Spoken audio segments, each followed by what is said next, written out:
नमस्कार, दीपाच किचनमध्ये आज आपण अगदी क्रिस्पी होणारं वेज सँडविच बनवणार आहोत। विशेष म्हणजे सँडविच मेकरचा वापर न करता अगदी तव्यावरती सुद्धा तुम्ही हे सँडविच सहजपणे बनवू शकता। मुलांना डब्यासाठी सुद्धा भरपूर भाज्या घालून हे तुम्ही सँडविच नक्की देऊ शकता। एकदम सोपी रेसिपी आहे आणि कमीत कमी वेळेमध्ये एकदम टेस्टी असं सँडविच बनवून तयार होतं। चला तर मग आपण वेळ न घालवता आपल्या रेसिपीला सुरुवात करूयात। वेज सँडविच बनवण्यासाठी मी ते 2 मीडियम आकाराचे कांदे बारीक चिरून घेतलेले आहेत। तसेच 1 वाटी बारीक चिरून घेतलेला पत्ताकोबी घ्यायचा आहे।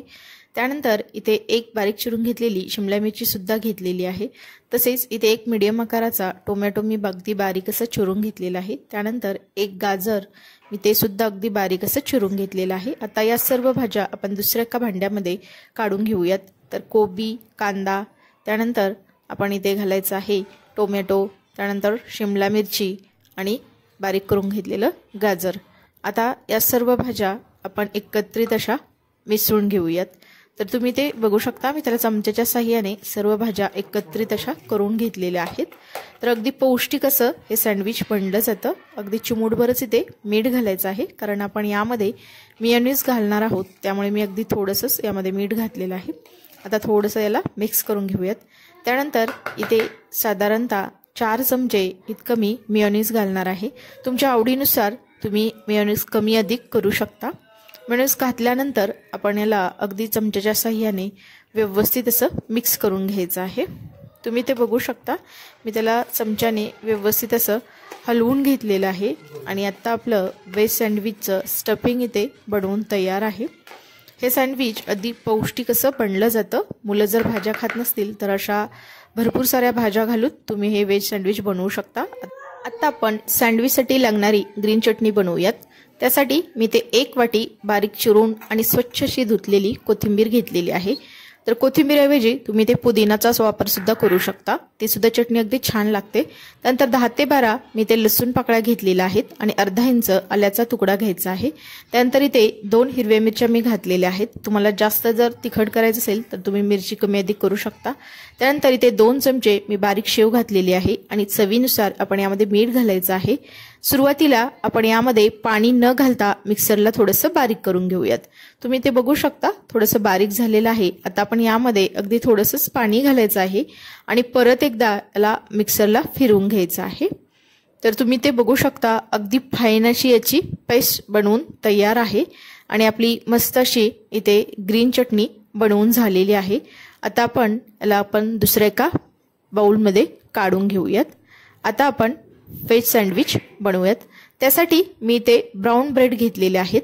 तर इथे तुम्ही आवडीनुसार तुमच्या व्हाईट ब्रेड सुद्धा वापरू शकता। तर आता आपण सुरुवातीला याला ग्रीन चटणी लावायची आहे। त्यानंतर आपण बनवून घेतलेलं स्टफिंग यावरती घालूयात। तर तुमच्या आवडीनुसार तुम्ही ते स्टफिंग कमी अधिक करू शकता। तर इथे आपण अगदी मेयोनीज घातल्यामुळे हे मस्त असं आपलं एकदम टेस्टी असणारं हे स्टफिंग बनवून तयार आहे। तर हे मी अगदी स्लाइसवरती व्यवस्थित असं घातलेलं आहे। आता यावरती आपण थोडंसं चीज किसून घालूयात, त्यामुळे सँडविच एकदम टेस्टी बनलं जातं आणि मुलंसुद्धा अगदी आवडीने हे सँडविच खातात। मुलांच्या डब्यासाठी सुद्धा तुम्ही इन्स्टंट होणारं हे वेज सँडविच बनवून देऊ शकता। आता आपण दुसरा ब्रेडचा स्लाइस घ्यायचा आहे आणि त्यावरती हा स्लाइस ठेवूयात आणि थोडंसं याला प्रेस करून घेऊयात।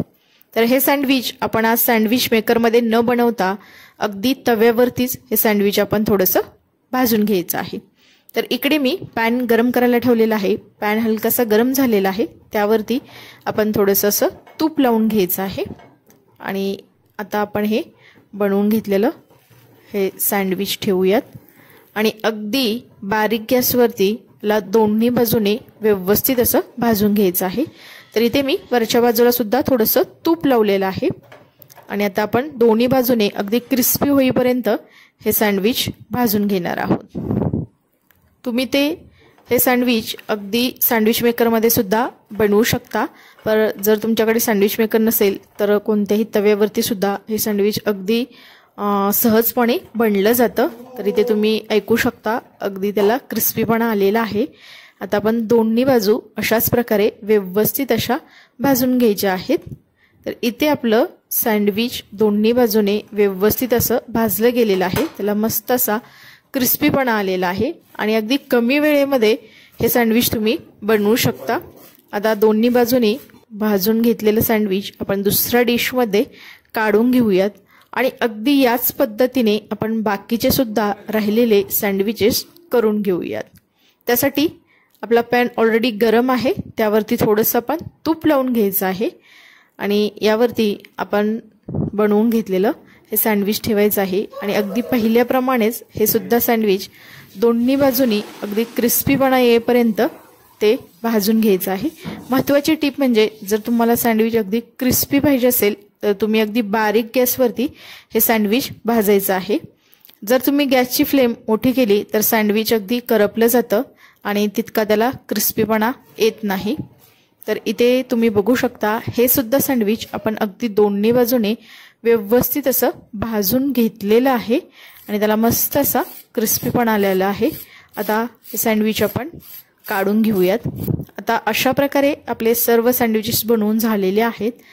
आता आपण हे सँडविचेस कट करून घेऊयात। तर इथे तुम्ही बघू शकता अगदी कट करताना सुद्धा याचा आवाज कसा येत आहे ते अगदी क्रिस्पी असं हे सँडविच बनलं गेलेलं आहे आणि मस्त असं एकदम टेस्टी व्हेज सँडविच आपल्या इथे तयार आहे। चला तर मग आपण सँडविच सर्व करूयात ग्रीन चटणी किंवा टोमॅटो सॉस सोबत। तुम्ही सुद्धा नक्की या पद्धतीने व्हेज सँडविच बनवून बघा, कसे झाले हे मला नक्की कमेंट्समध्ये सांगा। जर तुम्हाला ही माझी रेसिपी आवडली असेल तर न विसरता दीपाज किचन या यूट्यूब चॅनेलला लाईक, शेअर आणि सबस्क्राईब करा आणि शेजारी बेल आयकॉनवरती क्लिक सुद्धा करा, कारण तुम्हाला अशा छान छान साध्या, सोप्या आणि अगदी कमी वेळेत होणाऱ्या एकदम टेस्टी अशा रेसिपी पाहायला मिळतील। नंतर भेटूया आपण अशाच एका छान अशा रेसिपी सोबत। तोपर्यंत सर्वांना धन्यवाद।